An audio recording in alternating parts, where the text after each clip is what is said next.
This show is produced by the Hartman Media Company. For more information and links to all our great podcasts, visit hartmanmedia.com.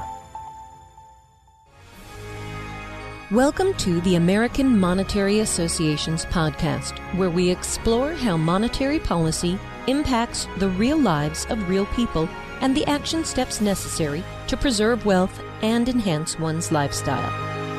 It's my pleasure to welcome Matt Taibbi. He is contributing editor for Rolling Stone and winner of the 2008 National Magazine Award for columns and commentary. He's a New York Times best-selling author of Griftopia, Bubble Machines, Vampire Squids, and the Long Con that is Breaking America. Also the author of The Divide, American Injustice in the Age of the Wealth Gap, and the new book, Hate Inc., How and Why the Press Makes Us Hate One Another. Matt, welcome. How are you? Thanks very much. I'm doing very well, Jason. Good to have you on the show. You're coming to us from New Jersey, is that correct? I am from Jersey City. Fantastic. Yeah. Well, when did you do the article in Rolling Stones about the bubble machines? That was quite a few years back, wasn't it? It was. It was right after the 2008 election. I had never covered the financial services industry before, and I had been mostly a campaign reporter. Mm-hmm. And after the economy collapsed, they first assigned me to do a story about AIG and why AIG collapsed. And we got such a response from doing what essentially was sort of a translation for ordinary people about how Wall Street worked, right, that I ended up doing it for 8 years. So the next story after that was about Goldman, and that was the bubble machines one. I remember that article, Matt, and it was a rather famous article, as I recall, and I have talked about it many times on my show over the years.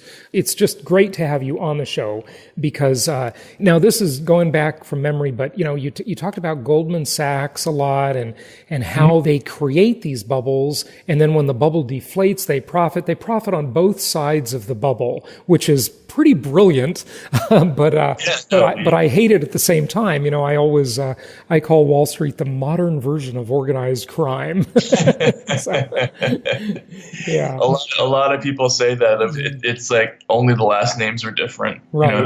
They don't have the Italian last names, but there are some similarities for sure. There's no question about it. Well, explain to us how that works, how the bubble machine works, how the bubbles are inflated, in the cycle of easy credit and expansion, and then they pop. They always do.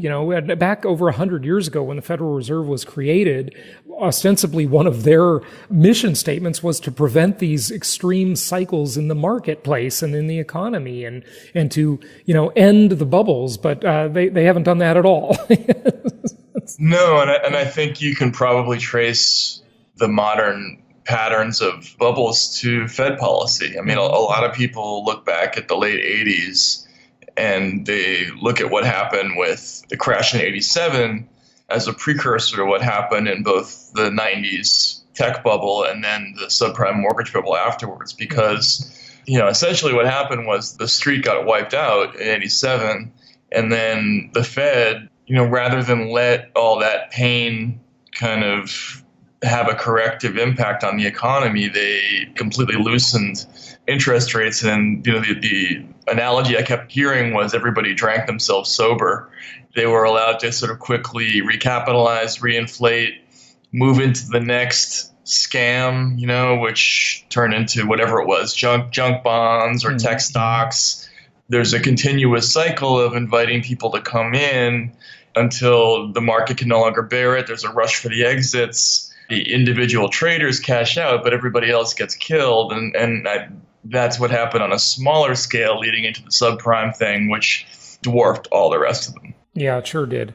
Okay, so, and feel free to be as simplistic or in-depth and sophisticated as you like, but how do they create the bubbles? And when we say they, it's sort of all of them, right? It's Goldman Sachs, it's the Federal Reserve, it's, the Treasury. Everybody has a hand in it, obviously. But there are certain powers that are just incredibly powerful when it comes to the ability to play God and create bubbles and then intentionally burst the bubbles, right? Take us through that, kind of the chronology of how that works, if you would. The core idea is you're trying to invite everybody to put as much money as they can into this sort of investment bubble. In the case of the subprime crash, one of the things that happened was they found a way to use derivatives to pool and package subprime mortgages in a way that allowed them to take junk-rated mortgages and sell them as AAA-rated securities. So, and when you're saying they, in this part of the conversation, you're talking about Goldman Sachs mostly, right? Yeah, it's investment banks for the most part. Right. So most people out there, they might be familiar with a lender like Countrywide or Long Beach or one of those companies. You probably heard from them. They probably knocked on your door and offered you a refi or a mortgage, and they got everybody to sign on the dotted line, and they got gazillions of these loans. And the reason they were able to do that is because there was a huge market for people buying these securities because they were able to use a process that sort of mismarked the securities, right? They were actually not worth a lot because a lot of the people who were buying these loans they didn't have jobs, they couldn't afford the house, they weren't even citizens in many cases, but there was no due diligence. And so people were buying tons and tons and tons. They were investing in what they thought was American real estate. Right. So this massive, massive speculative bubble in real estate happened. So wait a sec. So you mean when people were investing in what they thought was American real estate, they were buying the securities that allowed all that money to flow into the mortgage market, right? Is that what you mean when you say that? Exactly. And typically these weren't individuals that were doing this. Right. These were typically institutional investors. So usually they were going after pension funds or hedge funds or insurance companies. So the way this worked is kind of strange. You'd get a representative of a big investment bank, and they would take out some state official who makes $81,000 a year representing the state's employee pension fund. Like CalPERS would be an example. Well, that wouldn't be state, but it's the teachers. Well, that is sort of state, I guess. But it's the teachers' retirement fund in California, the big one. They're huge, obviously. Yeah, they're huge. They have tons and tons of money. And that's what they do. They go after these whale funds. Right. And they take out this official, and they'll take him to the Super Bowl or a strip club or whatever it is. And they'll wine them and dine them. They'll say, hey, why don't you buy $2 billion worth of this stuff? And the presentation they'll give is great. It'll cost less than a comparably priced security or a comparable real estate security, but it'll have excellent returns. And people bought tons of this stuff. Right. But it turned out that the actual mortgages inside the package were really dubious. And that's why a lot of people woke up in 2009 and found that their retirement fund had lost 40% of its value. So it was a pretty devious scam when you get right down to it. Sure, no question about it. So that's when everybody's 401k became a 201k, as they say, right? Right. So they would wine and dine one of these officials who made the investment decisions for these retirement plans. The person making $81,000 a year, you got the bankers that are making millions every year, taking them to strip clubs, the Super Bowl, doing the whole thing. And, of course they made the decision, hey, we should invest with you. One of the funny things I've always found in life is that, the crooks in the world of business are always the most generous people. And they always buy off all these people around them. They overpay their employees, they overpay their vendors, and everybody loves them because they're dealing with stolen money, basically, right? Exactly. It's pretty easy when it's not your money, And these people were expert. One thing they're able to do is sell. If you talk to people on Wall Street, you'll find yourself saying, wow, that's a great investment. Like in 2 seconds, they're able to get you mentally into that space. So the ability to identify somebody who's the gatekeeper for a huge pile of money somewhere and get that person to fork over with it. I mean, that's what this was all about. Yeah, right. Okay, so this is the run-up cycle in the bubble, right? This is when the bubble's being created. They're getting people to invest in these dubious assets, or even many times in that example, assets that don't even exist in the first place. Right. When they've taken the same loan, the same mortgage, the same piece of paper, and sold that piece of paper into 33 different pools. So it's literally not even there. It's not just the quality of the loan being subprime, letting the janitor that's making $50,000 a year buy a $900,000 house. It's not just that. it's a duplication. It's a cloning of assets where the assets are just vapor. They're not even there, right? Yeah, no. And sometimes it was even worse than that. You'd have the synthetic credit default collateralized debt obligation, right? Which the CDO. Yeah. Yeah, exactly. So essentially what you have is think of it as a taco that has a whole bunch of other tacos in it, right? But inside the individual tacos are just bets on other mortgages. It's really hard to contextualize all this stuff, but essentially what they were doing, they ran out of real people to lend to. Mm-hmm. So they started creating credit default swaps that were pegged to existing loans, and then they would make a package out of that and sell that as a security. So what you were investing in wasn't even a real mortgage. You were investing in the sort of mirrored revenue flow of somebody else's mortgages, which is crazy, and that's how all these sort of artificial losses appeared out of nowhere. Yeah. This is the derivative scam, and I call derivatives the thing about the thing, right? Mm-hmm. And the amazing thing is, it's not just the thing about the thing. It's a thing about the thing about the thing about the thing about the thing about the thing. It's 39 levels deep until you get to something real. And by the time you get to something real, as you peel back that onion, the real asset is worth nothing compared to the value of all those derivatives that have been sold that are pegged to the real asset, right? Right. Yeah, exactly. And the structures of those vehicles can be so complicated that even the people at the ratings agencies can have a hard time sorting it out, right? Like they'll have a hard time actually tracing where the original asset is, or who owes what, or what the risks are. I mean, that was the huge problem with all of this. Yeah, it certainly is. Okay, look, we've all spent a lot of time in the last 10 years talking about the Great Recession. Okay, so maybe we can just kind of shift gears and let's go to the broader kind of macro view about the bubble machine, okay? And just look at the big, maybe a longer period of history, because the Great Recession is fascinating how it all happened. It was terrible, obviously. But what sort of happened over the decades, if you will? Create the bubble and then offload the assets to other people. And then the assets will crash, right? It's like a hot potato game, yeah. A hot potato game, a musical chairs game, either one. And then you buy those assets back on sale after the crash, right? What about that side of the cycle? Yep. Tell us about that.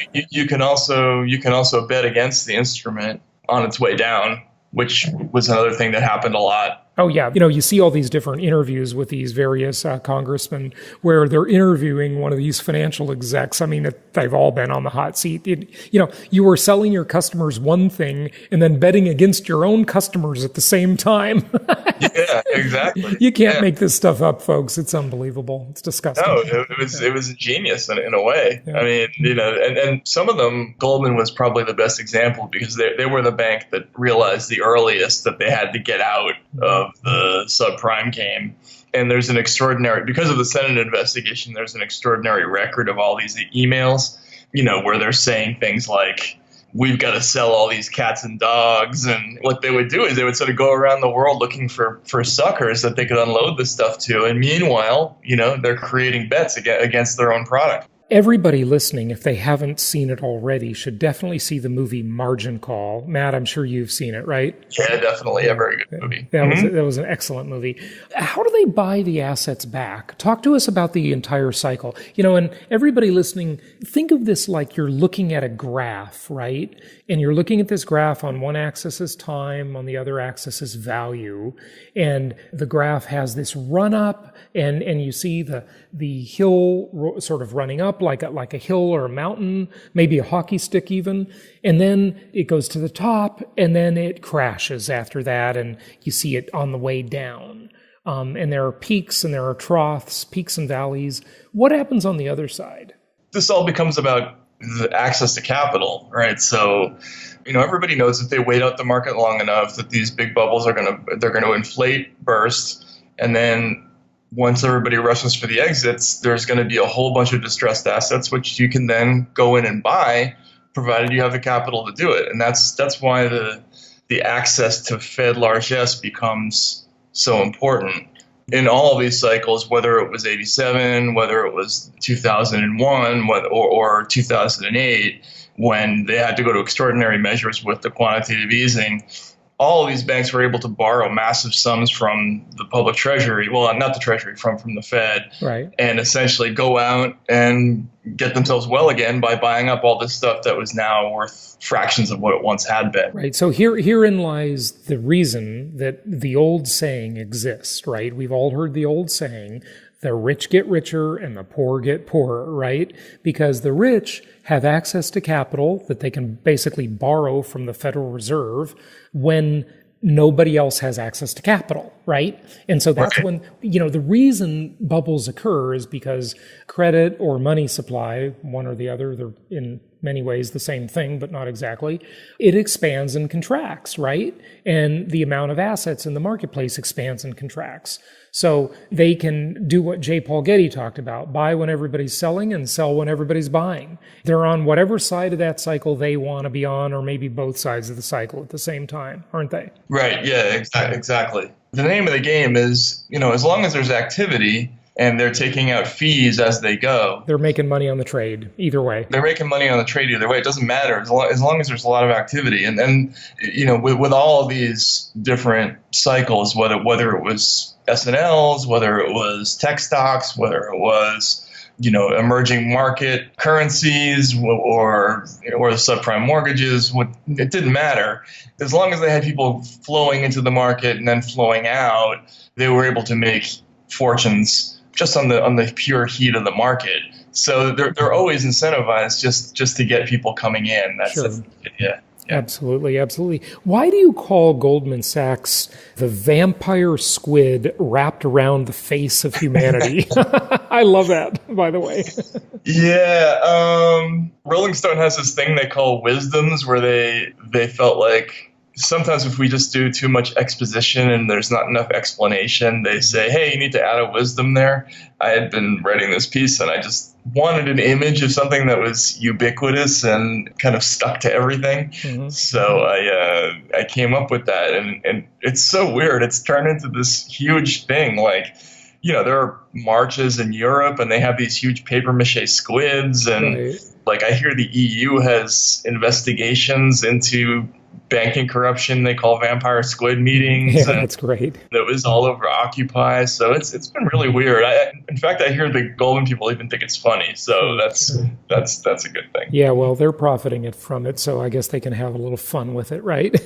So how are investment bankers auctioning off America's infrastructure? Oh, well, that's another really interesting question. I found out about this because I had a friend who worked for the Abu Dhabi Investment Authority, which is like a sovereign wealth fund in the Middle East. And he had been at a pitch meeting where somebody was trying to sell the group that he worked for. They were trying to sell the Pennsylvania Turnpike.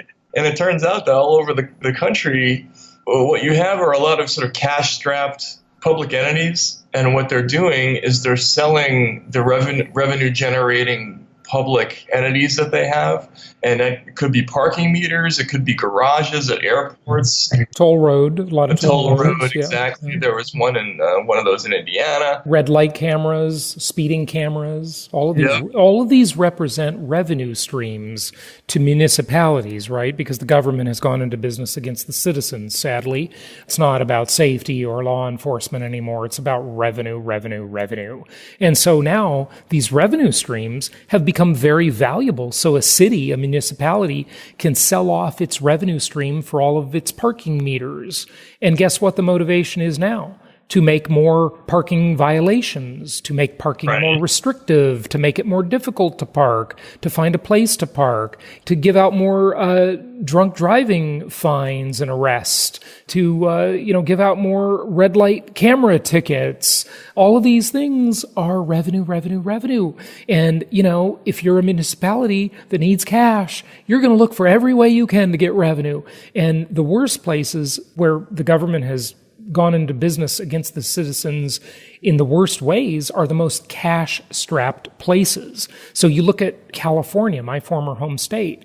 I've heard stories of people getting speeding tickets in California that are insane. $700, $800 speeding tickets. Crazy numbers on these tickets.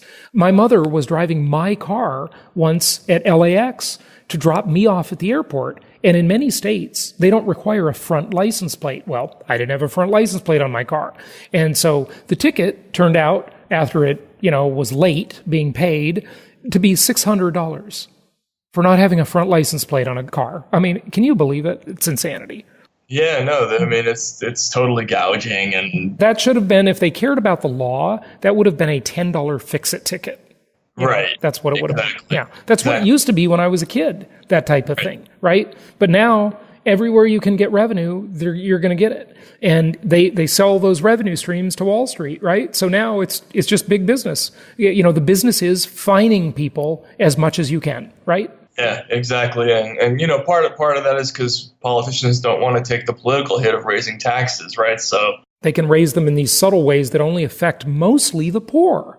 You know? I mean, rich people, they might be upset that they get a $600 fine, but it's not going to change their life. Someone living paycheck to paycheck, that could put them out on the streets. Yeah, and you have no idea where that fine's going to come. You could end up with the DMV and paying $300 fine for a registration fine. Or in California, for a long time, they were imposing huge draconian fines for being caught driving without a license, like way over $1,000. And the idea there partly was about raising revenue, but it was also aimed at undocumented immigrants. The concept basically is we're not going to just raise taxes because that's going to be too unpopular. So let's find every other place that we can where we can squeeze you for something, and that'll be our way out. So here's the thing, folks. The next time you see one of your city's finest, the officer dressed in blue, who may be a very well-intended, wonderful officer that could save your life someday, remember that person has also now been deputized as a tax collector.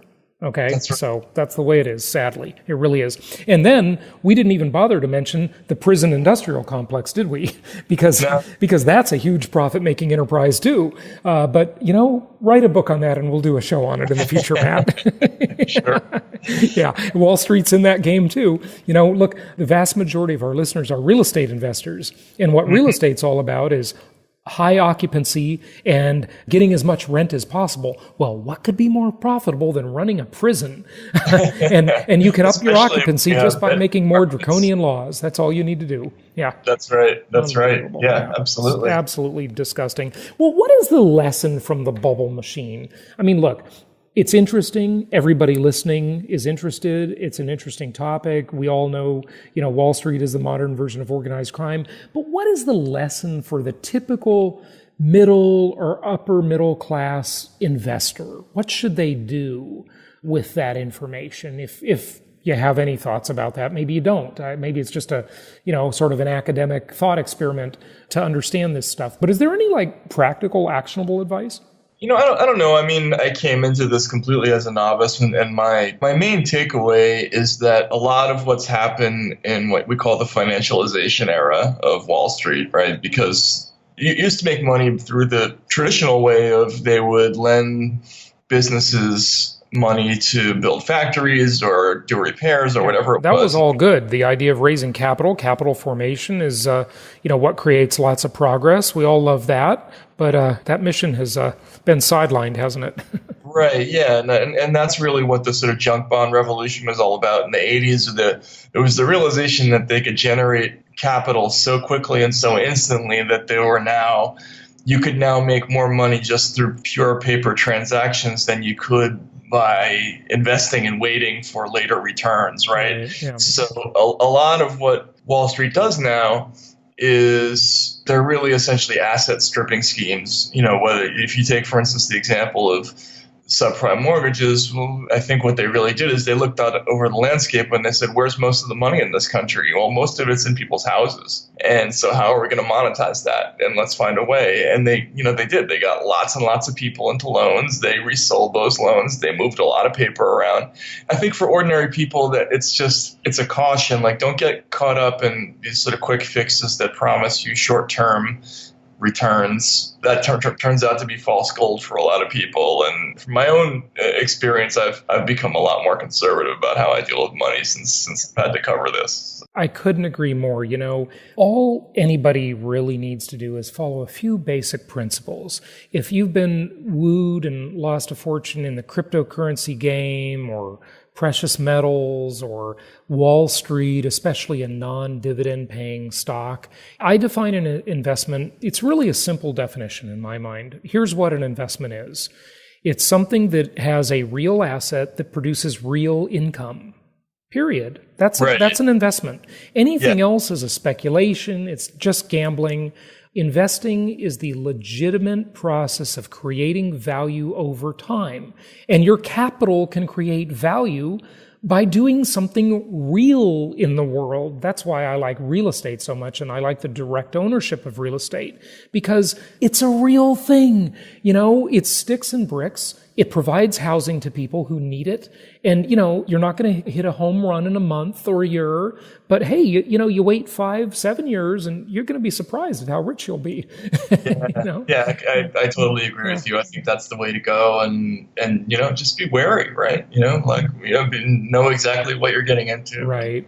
Absolutely. Yeah. Good stuff. Matt, really interesting conversation. Give out your website. Tell people where they can find your books and so forth. Yeah, you can find me at taibbi.substack.com or at www.rollingstone.com. Spell your last name for the listeners. It's Taibbi. Taibbi. Matt, thank you so much for joining us, and we really appreciate having you on the show. All right. Thanks a lot, Jason. Take care. Thank you so much for listening. Please be sure to subscribe so that you don't miss any episodes. Be sure to check out the show's specific website and our general website, hartmanmedia.com, for appropriate disclaimers and terms of service. Remember that guest opinions are their own, and if you require specific legal or tax advice or advice in any other specialized area, please consult an appropriate professional. And we also very much appreciate you reviewing the show. Please go to iTunes or Stitcher Radio or whatever platform you're using and write a review for the show. We would very much appreciate that. And be sure to make it official and subscribe so you do not miss any episodes. We look forward to seeing you on the next episode.